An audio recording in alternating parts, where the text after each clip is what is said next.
I'm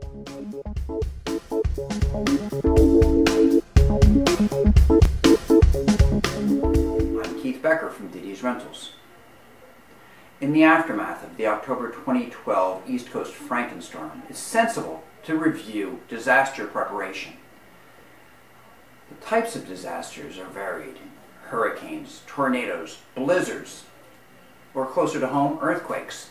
Whatever the specifics, the results can be very similar.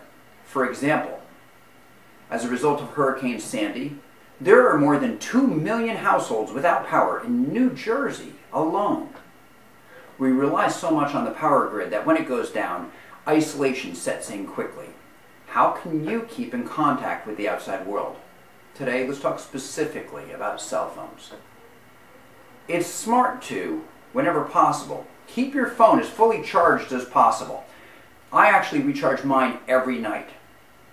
If a serious earthquake were to occur in Sonoma County, we'd likely have no advance warning, and we have to anticipate that the power grid would go down immediately. If that happens, there are certain things that you can do that will immediately extend your cell phone battery. For starters, go to your settings and set your cell phone display for the lowest level that you possibly can so you can still see the screen. The display is actually the single largest drain on your cell phone battery, so lowering that is going to be to your advantage. Additionally, turn off 4G, turn off 3G. And lastly, if you've got a smartphone, turn off email send and receive. It is an unnecessary, for the time being, in the middle of a crisis, an unnecessary service, and you can get all your emails later. Basically, what you want to do is limit your usage and your battery drain to the absolute minimum necessities. In the midst of an emergency, it's going to likely be difficult to send and receive phone calls. Everyone else is trying to do the same, and the networks are likely going to be swamped. In addition, public agencies, the police, the fire, the utility companies, they want to keep the phone lines clear as much as possible for absolute emergencies. In addition, cell phone calls drain your battery fairly quickly. Certainly more so than texting does. Let's talk about texting. I would recommend that actually in the event of a crisis, in the event of a disaster, texting is going to be your best way to send and receive messages. Even more importantly, identify an emergency contact. One person who can be your primary channel for information. For example, I have a sister in Seattle. And if there were something like a catastrophic earthquake that were to happen in Santa Rosa, I'd text her, ask her to spread the word to everyone else to let them know of what our circumstances are. That way, I don't have to personally text dozens of family and friends to bring them up to speed. Also, my sister, as my emergency contact, she can actually do some of the legwork. Outside the disaster area, she can find out, for example, where are the shelters? What's the status of power reintegration?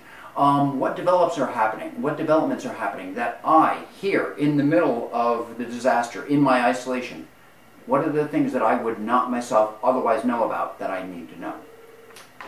Next detail, this is a personal judgment call, but honestly, in an emergency, I would give my sister my Facebook username and password and let her update status so everyone who's important to me gets that information in somewhat of a timely manner. When the crisis passes, I can always redo my password and change it to something else. Last detail. If you don't have a car battery charger, get one.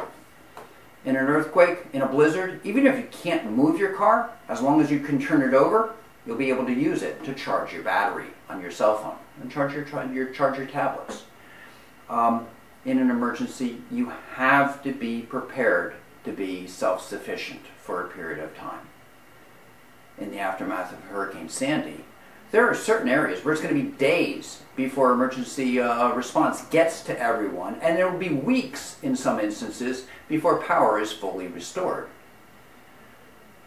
In addition to the tips that I'm offering, there are obviously many other things that you can do both in preparation and in response. My first and greatest recommendation would be check the American Red Cross website.